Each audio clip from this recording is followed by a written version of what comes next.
Hello students. Yesterday we have discussed the previously asked question from the chapter semiconductor devices and a number of conceptual problems, number of topics we have discussed like special purpose diode and rectifiers we have discussed. So in the case of a special purpose diode, one diode, photodiode we have just discussed, and what types of conceptual problem that is asked in your paper from the photodiode, even we have discussed that. Still why we are connecting photodiode only in reverse bias, or such types of things, which of the principle that is behind the photodiode and where we can use photodiode. So these are very important questions, and also the characteristics in the case of photodiode. So all the things at one place we have just discussed. So today let's discuss the rest of the special purpose diode and the conceptual question, theoretical question asked on that. So here second special purpose diode that we have to study, that is Zener diode. So here Zener diode is also connected in reverse bias, but still you can connect this diode in forward bias also. So basically Zener diode is a practical application of breakdown potential. Like in the case of PN junction diode, when we connected P side to the negative terminal of battery and N side to positive terminal of battery, then you know that types of biasing is called reverse biasing.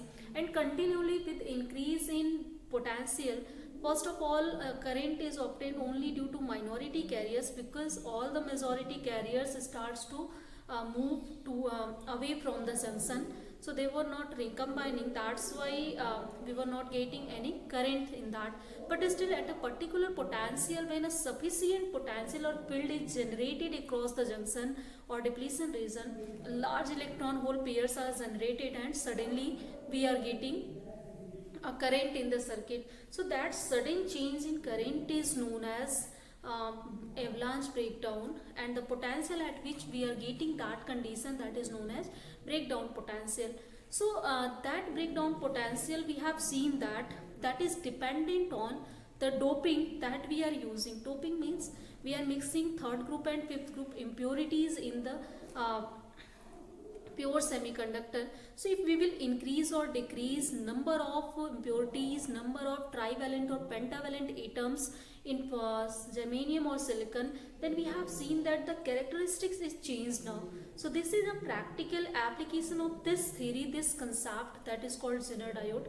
So basically Zener diode is that type of PN junction diode in which a high doping we are taking here. Means here in comparison to PN junction diode, number of trivalent and pentavalent atoms in P and N side that are in a large amount. So obviously there are number of majority carriers, they are in a high number, they are in a large number. So obviously there is a large possibility of the conduction than the PN junction diode. So when we will connect any Zener diode, so first let's draw its circuit, through that you can understand it. So again, its circuit is nothing different from the PN junction diode. We can draw it in the same manner also. So if this is the diode, this is P and N side. In P side we know that it has acceptor atoms, holes are associated with it, and if suppose that this is the region of depletion layer, this is donor atom, and here ions are present as electron and holes are recombined here. Clear? So this is the basic diagram, but always I am telling you, just remind this diagram. This will help you to understand all this special purpose diode for PN junction diode or all semiconductor devices. This is very easy diagram to understand all concept at one place. So in this case, as if we will connect it in forward bias, like if we will connect the P side of the PN junction diode with positive terminal of battery and N side to the negative terminal of the battery. So in this case, obviously this electron will feel repulsion, it will start to move towards the junction, and when we will increase this potential, then with increase in potentials, after some time they will be able to bear the junction potential and they will cross the junction exactly. and it will occupy this position and conduction is started. Clear? So in forward bias already here a large number of majority carriers are here, and also one more thing, number of properties this depletion region has.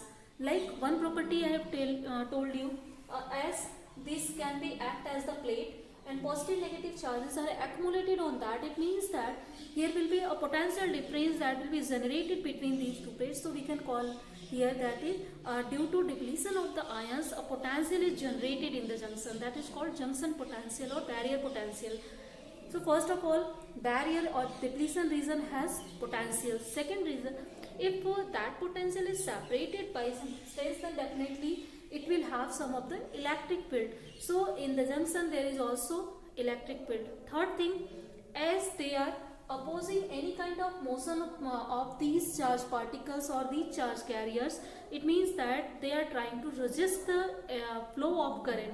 So it means that they have also the property of resistance. Fourth factor, you know that whenever two plates are separated by a distance and we just take the charges on that, then that time that plate start to store the charges, means that is behaving like the capacitor. So here also we have seen the same condition, means this junction will have some of the properties of the capacitance.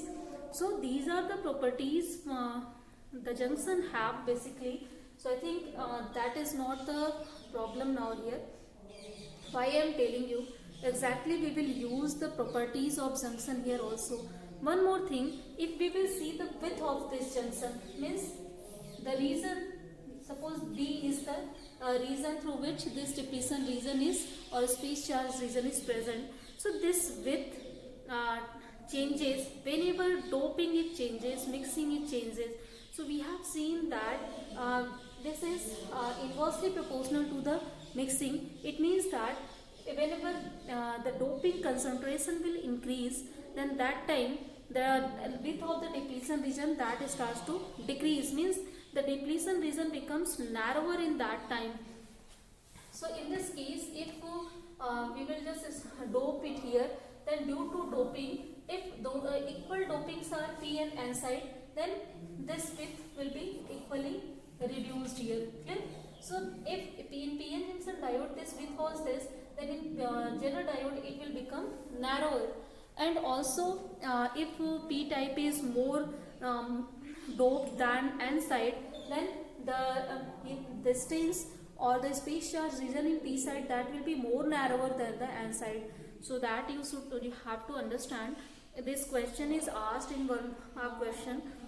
In the case of Zener diode, how the depletion region width is changed in comparison to PN junction diode. So in case of PN junction diode, as there is light doping, then that's why whenever high doping is present, like in Zener diode, so the depletion region width starts to reduce here. Clear? Now I think that concept is now clear. So next concept here we are talking about the forward bias condition. So in forward bias condition, again if the charge particle starts to move towards the junction due to repulsion, and obviously the distance of space charge region or that is already very small. So whenever we will apply only small voltage here, then due to that these charge particles will be able to cross the junction. So even at smaller voltage we can get large current. So only basic difference between Zener and PN junction diode in case of forward bias is that in case of PN junction diode we were getting the large current at some larger voltage, but in case of Zener diode we were getting that large current at some smaller voltage than that. Clear? But still there is no difference in the characteristic. So if you will plot the characteristic for, suppose this is the characteristic in the case of PN junction diode we have. So in the case of Zener diode this will become like this. So characteristic are same, but still we are seeing that this the same current we are getting at some lower voltage in the case of Zener diode. Only this is the difference between these two. But whenever we will talk about the reverse bias condition, then whole of the condition is changed now. So let's see what will be in the case of reverse bias condition. So in case of reverse bias, we connect P side to negative terminal of battery and N side to positive terminal of the battery. Clear? So if we will connect it, then due to this connection, these charge particle will start to attract towards the potential. Then obviously they will start to go away from the junction. So junction width start to increase now. One more question is here, how the junction width is changing with increase in potential, or what is the junction width in the case of forward bias or reverse bias, means in which case width is narrower, in which case width is brighter.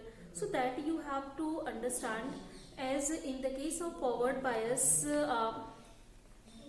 these charge particle starts to move towards the junction, then due to that continually junction width starts to decrease. So in forward bias junction width decreases, but in reverse bias, so when we connect this Zener diode in reverse bias, then that time these particles starts to, or the charge carriers starts to attract by the terminal.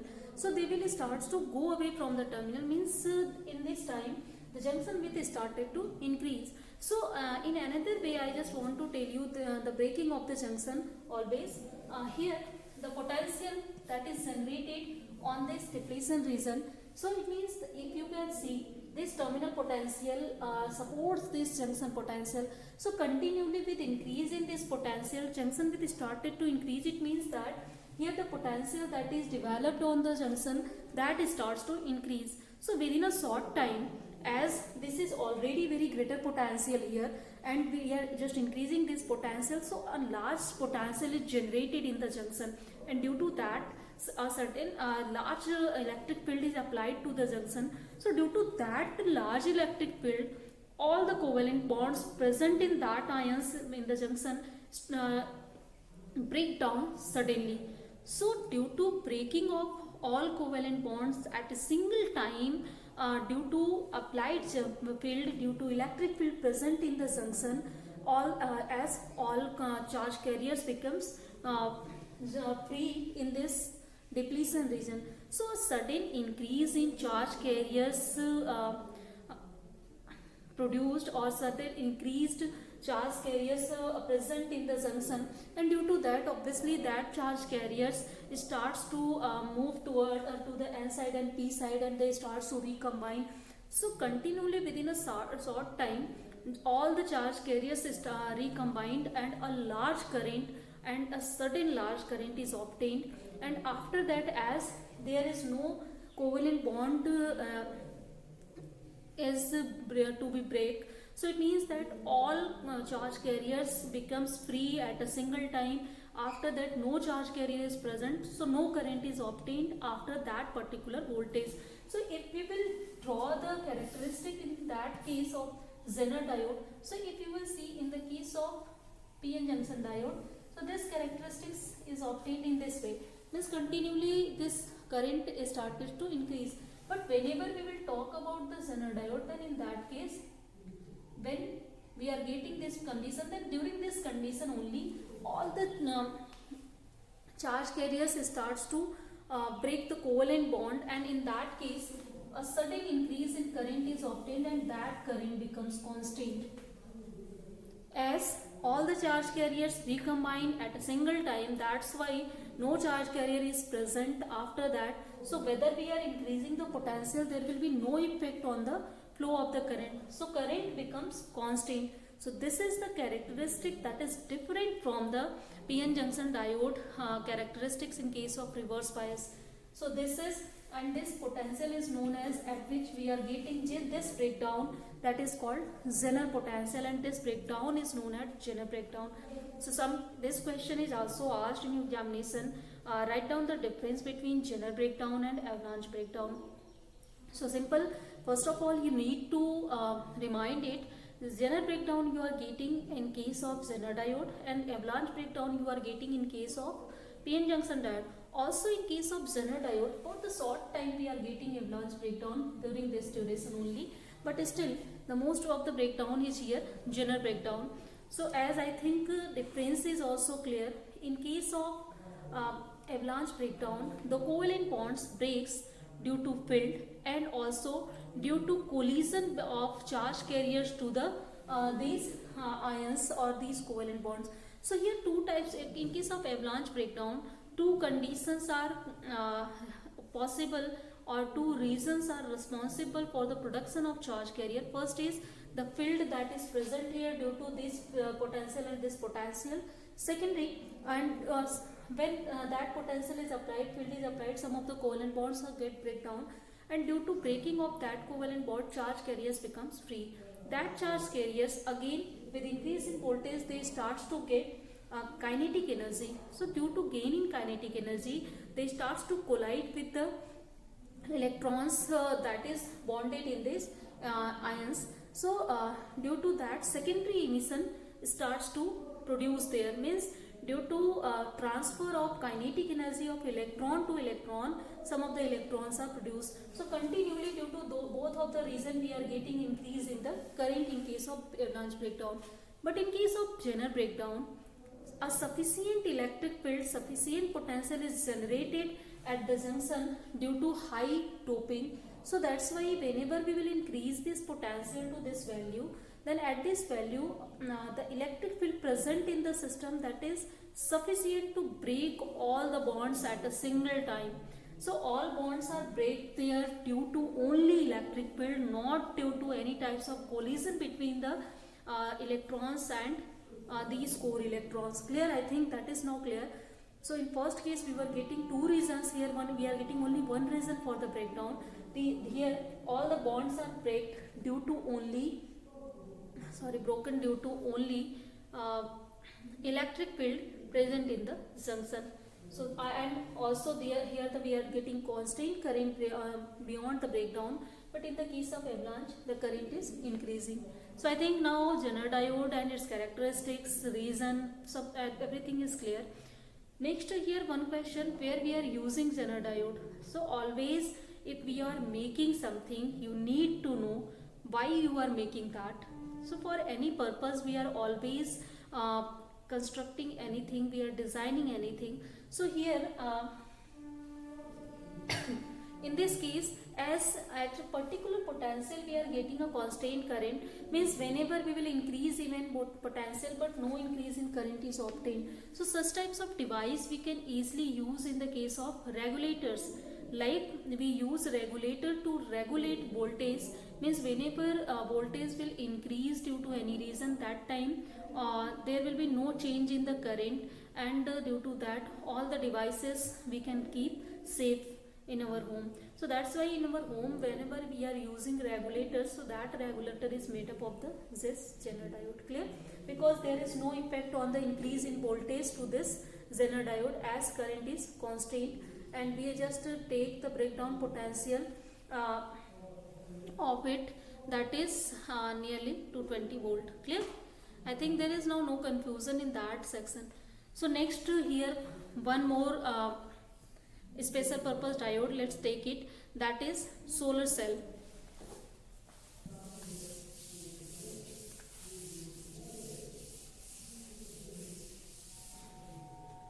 So simple solar cell, you know that already what is solar cell.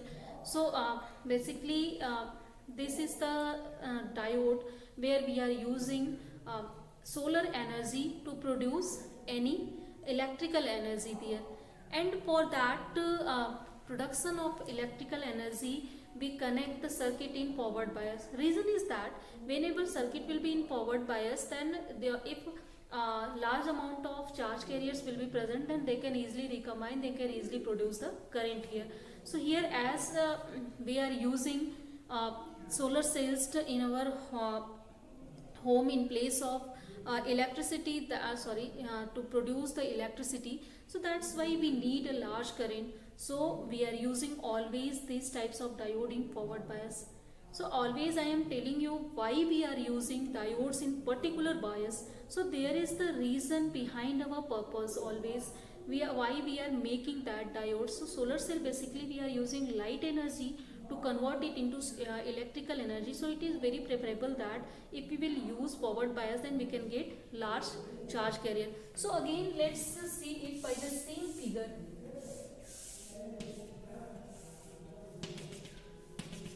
this is P, this is N, and here we have acceptor atoms with hole associated with it, acceptor ions we have, donor ions we have, and with donor ions we have electrons that are associated with it. Clear? So now this diode, let's connect this in forward bias condition. So in the case of forward biasing, we can just connect this in this way. So actually construction of the circuit is not this. You can see the construction easily where we are using some of the plates. Like actually this construction, let's see this also. We are using here some of the plates, and after that we just enclose into some material here. This is N type, this is P type. Obviously here except these ions will be present here, these ions will be present here. Clear? And also we are just connected this to in this manner, like in forward bias we have just connected it. Clear? So this is the construction of solar cell here, in which we can connect it, and now we can just use the solar energy that is incident on this, or you can just make it in this way also. So this is the construction, this is circuit diagram of solar cell. Both of the figure you can use to understand the concept of solar cell. Whatever you are using, that is totally dependent on you here. So if now this is clear, then let's discuss what is its working, what types of material are good to make solar cell. So let's see that here. So first of all, here as we are using solar energy, then that kind of material will be good for us, which can absorb most of the light that is incident on it. Clear? So basic one question is asked, which kind of material are preferable for making the solar cells, or which kind of material we prefer to make the solar cells. Sometimes it is asked that why we are using silicon and gallium arsenide to make, or gallium phosphide to make the solar cells only. So reason is that, as this reason I told you, here whenever light is incident on any metallic plate, that time obviously if that metallic plate is not able to absorb the energy or absorb the solar energy that is incident on it, then that kind of time not the energy absorbed by the system, no of the charge carriers will be breaked here due to that energy. Clear? So mostly we have to use that material that can have high absorption coefficient. So I think now that is clear why we have to use certain material to make solar cell. So for that reason we have even seen that basically silicon and gallium arsenide, gallium phosphides are the best material to make the solar cells here. Second property the material has, that is it should have the basically low forbidden energy gap. But still, if we will already you know that in case of silicon they have low forbidden gap energy, near about 1 electron volt energy it needed here. So basically if there will be low forbidden gap energy, then whenever this energy will be provided to any electron, that electron can easily go to the conduction band, and conduction can be easily get from there. It means that we will get a large amount of current in the circuit, and that is our purpose here to make the solar cell. So that is two properties, that is clear, but still one conceptual problem is more here that is asked. Germanium has minimum band gap, but why we are not using germanium to make solar cells? So you know that germanium has only 0.7 electron volt energy band gap, but still we are not using germanium. And gallium arsenide, it has energy band gap nearly 5 electron volt, but still we are using that energy. So what is the reason here to use gallium arsenide? Still it has a high band gap.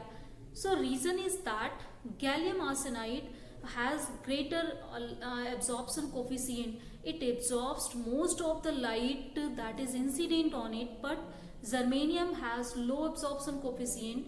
It don't absorb the light that is incident on it. So if light is not absorbed by the material, then if we are using solar cells in rainy seasons, in winter seasons, where we are already getting a very small amount of energy, solar energy, and again we are using that kind of material which cannot absorb that energy, so that time we cannot produce electricity through that device. So that's why we are using that material which has a high absorption coefficient. But still one more condition, the forbidden band gap energy here, that should be less than the energy incident on it. Reason you know already that. The reason is again lies in the case of photoelectric emission. So as whenever light will incident on any metallic surface, it can produce electrons there. If light has energy greater than the forbidden energy or work function of the metal. So here that forbidden energy gap is also known as the work function of the metal. So it means that if for gallium arsenide this energy is equal to 5 electron volt, and if you will see the light energy, solar energy, so that is nearly equal to 5.1 electron volt.